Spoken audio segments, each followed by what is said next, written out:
2026년도에 새로운 초등교육 과정이 들어오기 때문에 우리가 그동안에 학습했었던 2022년도의 교육 과정과는 변화되는 부분들이 있어서 자세하고 꼼꼼하게 어떤 부분이 어떻게 변화가 되고 앞으로의 교육 과정 동안 무엇을 어떻게 준비해야 할지를 꼼꼼하게 다뤄보도록 하겠습니다.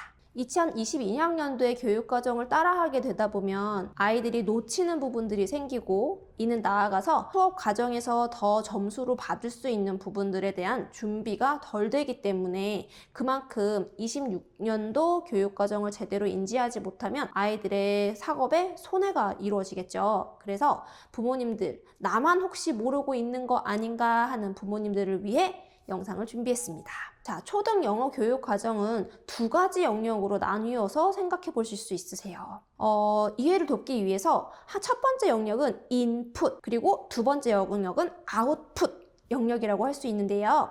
인풋 영역에는 듣기, 말하기, 그리고 또 하나가 추가되는 부분이 바로 뷰잉이 되겠습니다. 뷰잉은 무엇인가 디지털 매체를 활용해서 보고 자기가 인지하는 것이 되겠습니다. 그리고 아웃풋은 말하기, 쓰기에 제시하기, 바로 발표 수업인데요. 이 발표 수업이 아웃풋에 추가가 되어지겠습니다.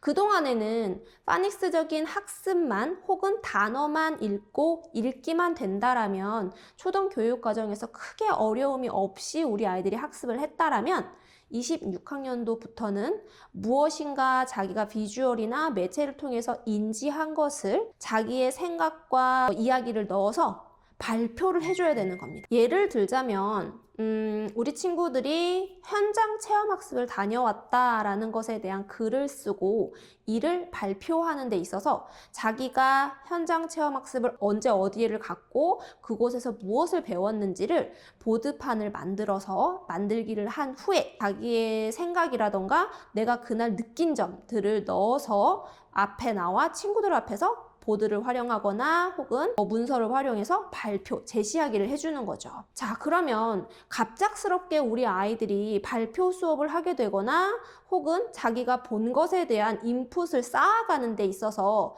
연습을 하지 않았다라면 분명 어려움이 생길 거예요. 이제부터는 단순히 그냥 읽고 말하고 쓰고 단어를 외우고 이것만으로는 우리 친구들의 교육 과정을 잡아줄 수 없다는 뜻이 되시겠죠. 물론 읽고 말하기는 가장 중요한 인풋과 아웃풋이기 때문에 가장 기본이다라는 표현은 변함이 없으세요. 또한 처음 영어를 접하는 초등 3학년의 경우에는 1학기 동안에는 변화 없이 파닉스 과정에 충실한 인풋을 쌓게 될 거예요. 여기에서 파닉스를 배우면서 아이들은 말하기를 하게 되고 또 말하기를 하면서 자기의 소리나 또는 외부적인 자극 소리를 듣게 될 거예요. 그러면 단어와 소리를 조합한 파닉스 과정은 꼼꼼하게 3학년 1학기 동안에 이어질 기본 과정이면 변화가 없으십니다. 하지만 3학년이 끝나가는 또는 4학년을 준비하는 과정에 있어서는 단순히 자기가 듣고 봤던 것을 읽어내는 것에 대한 아웃풋만으로는 학습이 조금 부족할 수 있어요. 이때 반드시 필요한 것이 짧은 글이라도 자기가 듣고 읽어봤던 것들을 자기화시킨 글을 한 줄 내지 두 줄씩 써 내려가는 연습이 필요하다는 거예요.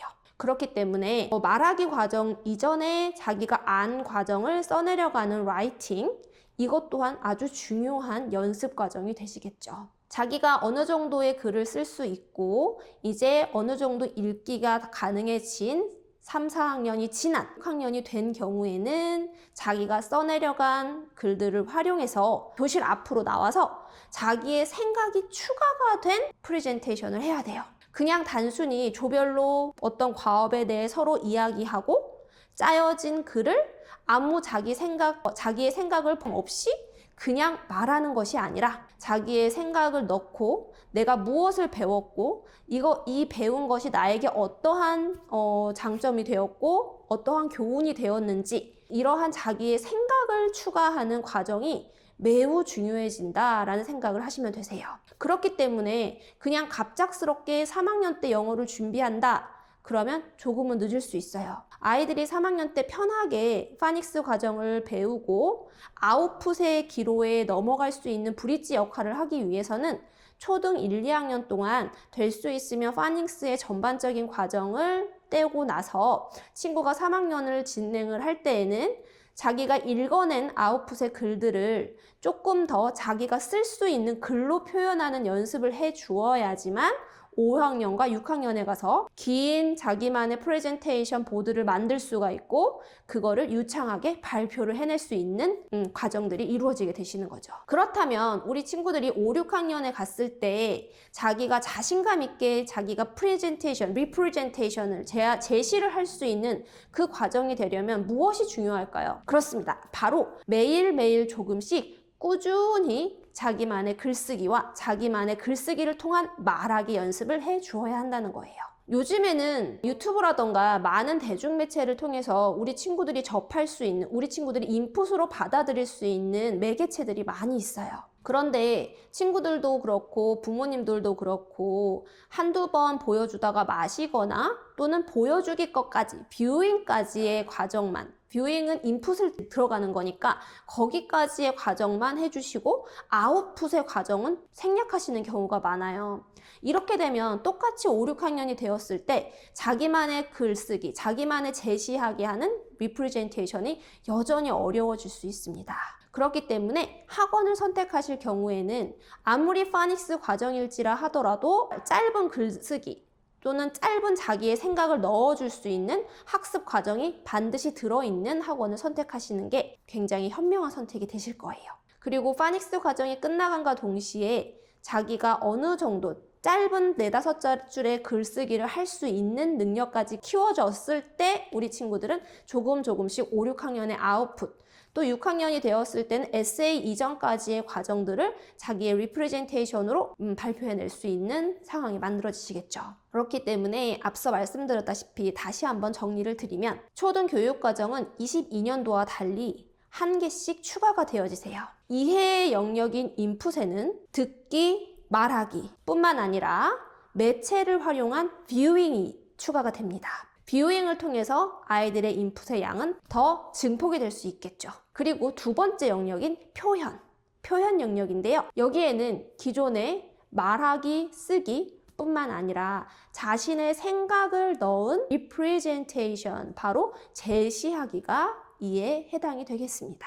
자연스럽게 파닉스 학습을 하고 짧은 글쓰기인 브릿지 단계를 통해서 아이들이 그동안에 쌓아왔던 방대한 인풋을 쓰기와 프레젠테이션, 리프레젠테이션을 통해서 발표 수업까지 이루어낼 수 있는 과정들이 바로 26학년도에 저희가 준비해야 할 초등교육과정이 되겠습니다.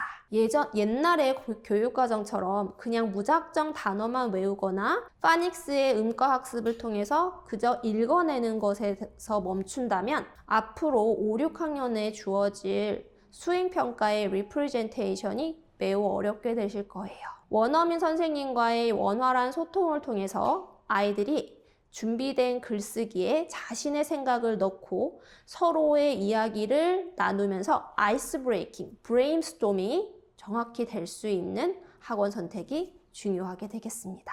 오늘은 26학년도에 변화가 될 우리 초등학교 교육 과정에 대해서 다루어 보았는데요. 도움이 되시기를 바라겠습니다. 감사합니다.